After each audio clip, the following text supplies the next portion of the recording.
काशी में बाबा मिले, मथुरा में मिलेंगे कान्हा। क्योंकि प्रत्यक्ष को प्रमाण की जरूरत नहीं होती, यह बात वाराणसी की ज्ञानवापी मस्जिद के सर्वे में सिद्ध हो चुकी है।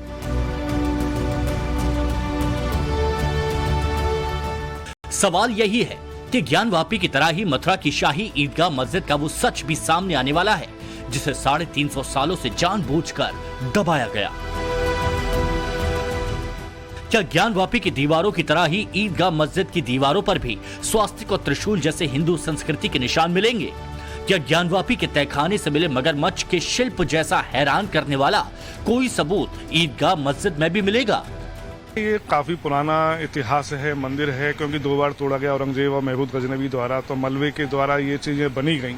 तो अभी क्या क्या इसके नीचे निकलेगा ये तो हम नहीं कह सकते, पर वर्तमान में जो चीजें जैसी हैं कम से कम उनकी सही स्थिति माननीय न्यायालय के समक्ष आ जाए, ये आवश्यक है। ज्ञानवापी की तरह मथुरा की ईदगाह मस्जिद में अमीन के सर्वे का जिला कोर्ट का आदेश आने के बाद हिंदू पक्ष उत्साहित है। मन में सवाल है कि मस्जिद का सर्वे होगा तो क्या क्या मिलेगा? ज्ञानवापी जैसा फव्वारा मिलेगा या फिर तहखाना? इसे जानने के लिए टाइम्स नाउ ऑफ भारत की टीम ने मथुरा से पड़ताल की, स्थानीय लोगों से बात की। मैं कहता हूँ उनको नमाज पढ़नी चाहिए, नमाज 5 वक्त की पढ़नी चाहिए। अरे बाबा रामदेव स्वीकार करते हैं नमाज को कि योगा से ज्यादा नमाज अच्छी है। मैं तो कहता हूँ बिल्कुल स्वागत है, मस्जिद में आए, बिल्कुल मस्जिद देखें और नमाज पढ़े, वुजू करें। आप भी कितने साल से मस्जिद में जा रहे हैं? बचपन से। कभी कोई दिक्कत हुई आपको? कोई दिक्कत नहीं। नमाज पढ़ते हैं आप अंदर जाते पढ़ते हैं। तो अंदर आपने कभी ऐसा देखा हो कोई कमल के निशान या कोई फूल या कुछ नहीं देगा, कुछ भी नहीं देखा? कुछ नहीं देगा, कभी कुछ नहीं दिखाई दिया? कुछ नहीं। आप भी जाते हैं? जी बिल्कुल। कितने साल हो गए आप? तकरीबन समझ लो जब से मैंने वो संभाला है, 47 उम्र मेरी, जब से वो संभाला मैंने तब से मैं नमाज पढ़ने के लिए जा रहा हूँ। और किसी प्रकार के, जिस प्रकार से आपने बताया था कि उसमें चित्र वगैरह है या कोई पिक्चर्स वगैरह है, ऐसा कोई भी वहाँ पे प्रमाण नहीं है मौजूद इस वक्ती दौर में। ये तो एक तरह का असमंजस फैलाने का प्रयास किया जा रहा है, समझ लो, इस माध्यम से। जैसा वकील साहब ने बताया वो बिल्कुल फैक्ट है। कभी कोई आप लोगों को जाने में दिक्कत? कोई दिक्कत नहीं किसी प्रकार की। ये भी कहा जा रहा था अंदर, जैसे अभी काशी में देखा गया कि जो फवारा निकला गया वो शिवलिंग बताया गया वजू खाने में, क्या यहाँ भी कुछ ऐसा है? कोई ऐसा हिंदू पक्ष का दावा है कि वाराणसी की ज्ञानवापी मस्जिद की तरह ही कृष्ण जन्मभूमि मथुरा की शाही ईदगाह में स्वास्तिक के निशान के साथ ही हिंदू संस्कृति के प्रतीक मौजूद हैं। साथ ही मस्जिद के नीचे मौजूद है भगवान का वो गर्भगृह जिसके ऊपर औरंगजेब ने मस्जिद को बनवाया है। राम जन्मभूमि केस से भी बेटर केस है, ये बात मैं आपके सामने एज ए लॉयर रखना चाहता हूं। यहाँ पे हमारे पास प्रॉपर्टी खरीदने के डॉक्यूमेंट्स हैं, यहाँ पे हमारे पास हमारा उसी जगह पे बिलीफ, फेथ और आस्था थी, इसके डॉक्यूमेंट्स हैं। मराठाओं ने जंग जीती वहां पे बैटल ऑफ गोवर्धन में, उसके डॉक्यूमेंट्स हैं। राजा पट्नीमल ने इसको ऑक्शन में खरीदा, इसके डॉक्यूमेंट है। औरंगजेब के वहां पे मंदिर तोड़ने के फरमान है, उसके डॉक्यूमेंट्स हैं। तो डॉक्यूमेंट्री एविडेंस पे हमारा केस कहीं से भी वीक नहीं है और ये बहुत ही बेटर केस है। हिंदू पक्ष के दावों का आधार क्या है, इसमें कितना दम है, ये जानने के लिए आपको सैकड़ों साल पुराने उन तमाम किस्से कहानियों को भी समझना होगा जिसमें कृष्ण जन्मभूमि के बनने और उजड़ने का लेखा जोखा और दस्तावेज मौजूद है।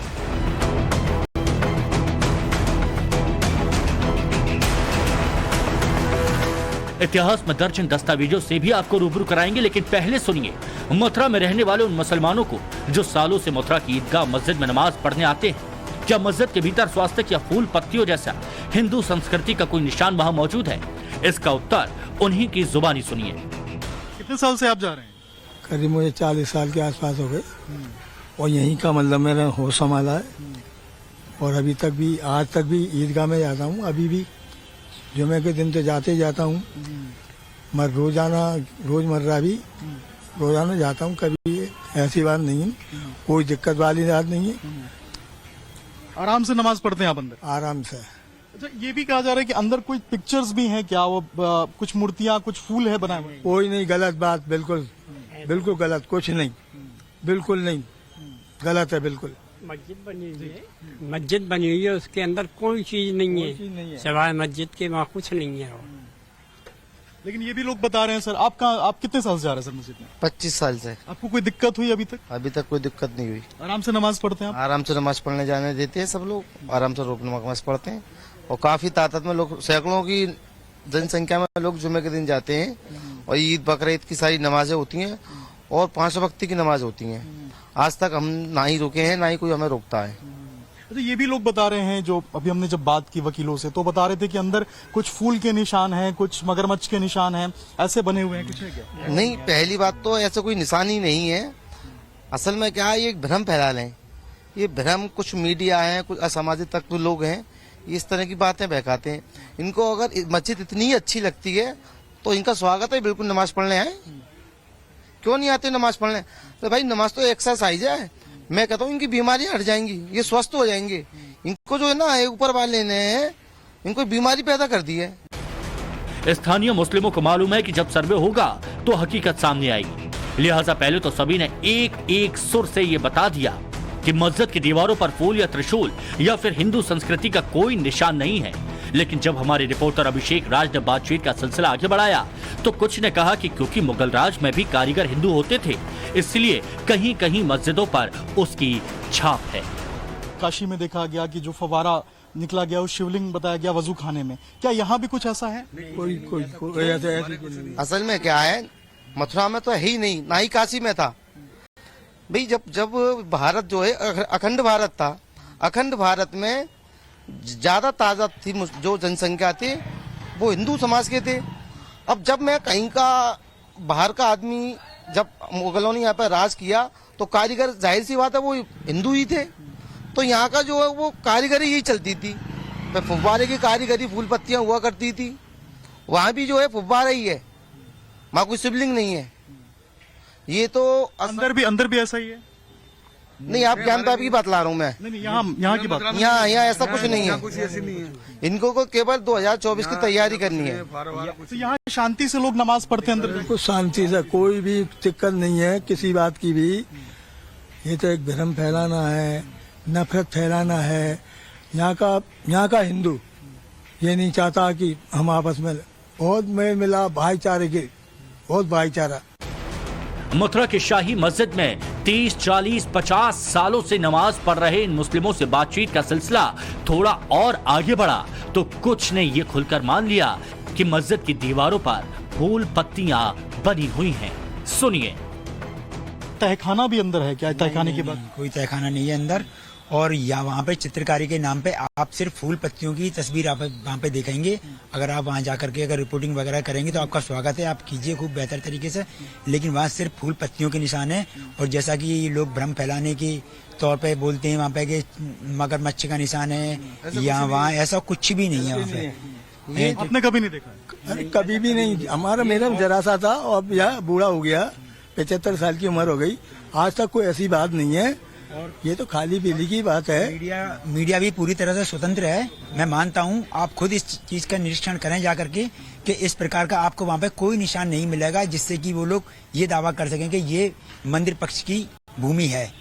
इस प्रकार से कोई निशान आपको वहाँ पे नहीं मिलेगा, क्योंकि हमने तो पैदाइशी वो जमीन देखी हुई है, सब कुछ देखा हुआ है। चित्रकारी वगैरह जो भी कुछ हुआ है वो भारतीय कल्चर के हिसाब से पहले भी हुआ करता था और आज भी होता है। हमारे घरों में भी आप देखो भारतीय कल्चर के हिसाब से होता है। हम भारतीय लोग हैं सारे, सभी एक संविधान के दायरे में जुड़े हुए और एक ही सूत्र में बुने हुए लोग हैं हम। अब भगवान कृष्ण का जन्म इसी स्थान पर कंस के कारागार में हुआ था। कृष्ण ब्रज की रज में खेल कर पड़े हुए 84 कोस की ब्रज यात्रा में हर कोने पर कन्हैया की बाल लीलाओं के सबूत आज भी मौजूद हैं। दावा यह किया जाता है कि मथुरा की ईदगाह मस्जिद के नीचे आज भी वो तहखाने मौजूद हैं, जिसमें सैकड़ों साल पुराने राज छुपे हैं, जिसका सच हर कोई जानना चाहता है। कृष्ण जन्मभूमि का विवाद आखिर क्या है? मस्जिद कम्युनिटी क्या सोचती है? मुस्लिम क्या सोचते हैं? हिंदू पक्ष क्या सोचता है? आज लगातार इन सवालों के जवाब टाइम्स नाउ ऑफ भारत सुबह से खोजता रहा है। फिलहाल कोर्ट ने निरीक्षण का ऑर्डर दिया है, यानी कि अमीन जो है वो अब यहाँ इस मस्जिद में आएंगे, शाही ईदगाह है यहाँ आएंगे और इसके बाद यहाँ पे निरीक्षण होगा, जांच होगी और उसके बाद रिपोर्ट सबमिट करेंगे। लेकिन आज पूरे इन्वेस्टिगेशन के दौरान, बातचीत के दौरान कई तथ्य जो है वो हमारे सामने आए। जैसे जब हमने मुस्लिम पक्ष के लोगों से बातचीत की तो उनका ये कहना था कि एक समय पे यहाँ पे जब बहुआबादी हिंदुओं की थी तो जो कलाकृतियां बनाई गई थी वो हिंदू मजदूरों के द्वारा बनाई गई थी। तो ये बिल्कुल मुमकिन है कि अंदर जो कलाकृतियां हैं ये हिंदू जो परंपरा है, हिंदू सभ्यता है, उसके हिसाब से होगी। लेकिन वही जो है हिंदू कम्युनिटी का ये भी कहना है कि अंदर कुछ ऐसे तथ्य हो सकते हैं जमीन में दबे हुए, एक ऐसा तहखाना भी हो सकता है जिसके बेसमेंट के ऊपर इस पूरे मस्जिद को तैयार किया गया है। अगर आप मस्जिद के बाउंड्रीज पे भी देखेंगे तो वहां पे आपको फूल पत्ती जो है थोड़े थोड़े से जो फोटोज आए हैं उसमें दिखाई देंगे। तो ऐसे में कई सवाल थे। जब हमने भी लोगों से बातचीत की मुस्लिम समुदाय के तो उन्होंने भी कहा कि फवारा तो नहीं, हालांकि कुछ फूल पत्तियां जो हिंदू सभ्यता में अमूमन देखी जाती हैं वैसी जरूर मस्जिद के ऊपर दिखाई दी। मथुरा में जहां आज कृष्ण जन्मभूमि है, माना जाता है कि वहां मल्लपुरा इलाके के कटरा केशव देव में राजा कंस का कारागार हुआ करता था। इसी कारागार में भगवान श्री कृष्ण का जन्म हुआ था। इतिहास कहता है कारागार के पास पहला मंदिर कृष्ण के प्रपौत्र व्रजनभान ने 6ठी शताब्दी ईसा पूर्व में बनवाया था, जिसका पुनर्निर्माण वसु नाम के व्यक्ति ने 85 से 57 ईसा पूर्व में कराया था। भगवान कृष्ण की स्मृति में उनके प्रपौत्र वज्रनाभ ने बनवाया। तो निश्चित रूप से प्रपौत्र ने बनवाया तो उसको स्थान का पता होगा कि वह वीआईपी सेल कहाँ थी जहाँ उनकी परदादी बंद थी। वो बाद में वहाँ पर विक्रमादित्य ने भी मंदिर बनवाया बहुत भव्य, और उसका विध्वंस किया 1017 ईस्वी में महमूद गजनवी ने। मथुरा के इतिहास को सिलसिलेवार तरीके से देखा जाए तो कृष्ण जन्मभूमि पर बने मंदिर को कम से कम 3 बार तोड़ा गया और 5 बार बनवाया गया। अभी जन्मभूमि के बगल में जो मस्जिद बनी है वो औरंगजेब ने सन 1670 में बनवाई। इसके पीछे एक दिलचस्प किस्सा है। दरअसल औरंगजेब जब दिल्ली से आगरा जाता था तो उससे मंदिर की भव्यता बहुत चुभती थी। उस वक्त केशव राय का यह मंदिर 4 मंजिला ऊंचा था, जिसकी ऊपरी 2 मंजिलों पर सोने की परत चढ़ी हुई थी। कहा जाता है कि मंदिर पर जब सूर्य की किरणें पड़ती थीं तो वो दूर से चमकता था। यही रोशनी औरंगजेब की आंखों में चुभती थी। जेम्स फर्गुसन ने अपनी किताब history of Indian and eastern architecture में लिखा है कि मंदिर की 4 मंजिला इमारत को ऊपर से 2 हिस्सों में काट दिया गया। काटी गई छत पर उसने मंदिर के ही मलबे से एक मेहराब बनवाया ताकि अपनी मथुरा की यात्रा के दौरान वहां नमाज अदा कर सके। 1670 में औरंगजेब मस्जिद में खुद नमाज पढ़ने गया था। यही मस्जिद अब ईदगाह मस्जिद कहलाती है। ओरछा के नरेश वीर सिंह देव ने एक भव्य मंदिर जिसकी ऊंचाई 250 फुट है, 33 लाख रुपए की उस समय की लागत से यहाँ निर्माण कराया और भगवान केशव देव की मूर्ति को विराजमान किया। उस मंदिर की प्रसिद्धि, भव्यता, शासन आ गया था औरंगजेब का, जिसके अत्याचारों को हम पूरा इतिहास बताता है। और उसको सहन नहीं हुआ कि मंदिर में इतना भव्य मंदिर है और सारे हिंदू वहाँ जाते हैं, तो उसने एक फरमान जारी किया जो एग्जिस्टेंस में है संग्रहालय में, और उसमें ये आदेश दिया कि इस मंदिर को ध्वंस कर दिया जाए। दिसंबर 1669 में आदेश किया और जनवरी के महीने में इस मंदिर का विध्वंस हुआ। और उस आदेश में लिखा है कि इसकी मूर्तियों को आगरा में, जो उसकी राजधानी थी, वहाँ की किसी विशेष मस्जिद की सीढ़ियों में दफना दिया जाए ताकि उनका सदैव अपमान होता रहे। जो हिंदू समाज के इष्ट हैं वो पैरों तले रौंदे जाते रहे।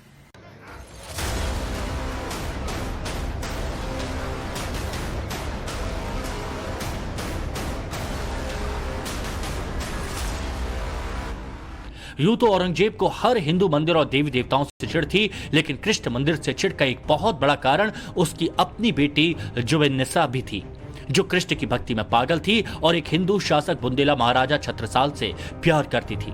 जेवोनिसा को कृष्ण प्रेम के कारण मुगल काल की मीरा भी कहा जाता है। औरंगजेब ने अपनी इस बेटी को दिल्ली के सलीमगढ़ के लिए 20 साल तक कैद में रखा था, जहां जेवोनिसा ने आखिरी सांसें ली। इसी से चिढ़े औरंगजेब ने 27 जनवरी 1670 को कृष्ण मंदिर को तोड़ने का फरमान जारी किया था, जिसकी पुष्टि आलमगीरी के अंग्रेजी में किए गए अनुवाद का ये दस्तावेज भी करता है। हालांकि मंदिर पर पहली बार हमला महमूद गजनवी ने 11वीं शताब्दी में किया था।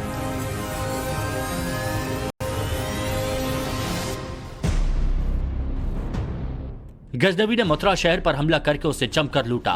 महमूद गजनवी के दरबारी इतिहासकार अल उद्बी ने अपनी किताब तारीख यामिनी में लिखा कि मूर्ति वाले मंदिर के दोनों तरफ 1000 घर थे। शहर के बीचों बीच एक बहुत बड़ा मंदिर था जिसकी सुंदरता का बखान करना नामुमकिन था। सुल्तान गजनवी ने उस मंदिर के बारे में कहा कि अगर इस मंदिर के बराबर कोई दूसरी इमारत खड़ी करने के बारे में कोई सोचे तो उसे कम से कम 100 करोड़ दीनार खर्च करने होंगे। अगर बहुत अनुभवी शिल्पकार और मजदूर लगाए जाएं तो भी इसे बनाने में कम से कम 200 साल लगेंगे। वहां गुलाबी सोने की 5 गज ऊंची 5 मूर्तियां थीं जो बिना किसी सहारे के हवा में स्थापित की गई थी। सभी मूर्तियों को 2-2 आंखों में 2-2 मणिक लगे हुए थे और अगर इनमें से एक मणिक भी बेच देते तो उसे कम से कम 50,000 दीनार मिलते। वहां एक नीलम पत्थर था जो पानी की तरह पारदर्शी और क्रिस्टल की तरह चमकदार था। वहां 200 चांदी की मूर्तियां भी थीं। बिना उन मूर्तियों को तोड़े उनका वजन करना मुमकिन नहीं था। 1860 से 1890 तक मथुरा के अंग्रेज कलेक्टर रहे F.S. ग्रोसे ने Mathura Vrindavan the mystical land of Lord Krishna नाम की किताब में लिखा है कि मंदिर की भव्यता से चिढ़कर गजनवी ने कृष्ण मंदिर के साथ शहर के सैकड़ों मंदिरों को तुड़वा दिया था और उनकी सोने चांदी की मूर्तियां लूटकर अफगानिस्तान ले गया था। बहुत भव्य है और उसका विध्वंस किया 1017 ईस्वी में महमूद गजनवी ने। इतना विशाल भव्य और संपदा युक्त मंदिर था, जैसा कि उनका ही मुंशी लिखता है तारीख यामनी में कि जो मुख्य मूर्ति थी ठोस सोने की थी और उसके तिलक के रूप में जो लगा था नीलम वह 1.5 सेर वजन का था। हम कल्पना कर लें कितनी विशाल भव्य मंदिर और मूर्ति होगी और उसको उन सोने चांदी की मूर्तियों को लूट कर ले जाने के लिए ऊंट कम पड़ गए। ये उनका ही मुंशी लिखता है। उसने मंदिर को लूटा, मंदिर को तोड़ दिया और फिर इस शहर में आग लगा दी। बहुत अत्याचार किया। कृष्ण मंदिर को दूसरी बार 16वीं सदी में दिल्ली के सुल्तान सिकंदर लोदी ने बर्बाद किया था। जहांगीर के शासनकाल के इतिहासकार अब्दुल्ला ने अपनी किताब तारीख दाऊदी में इस किस्से का जिक्र किया है। ब्यूरो रिपोर्ट, टाइम्स नाउ नव भारत।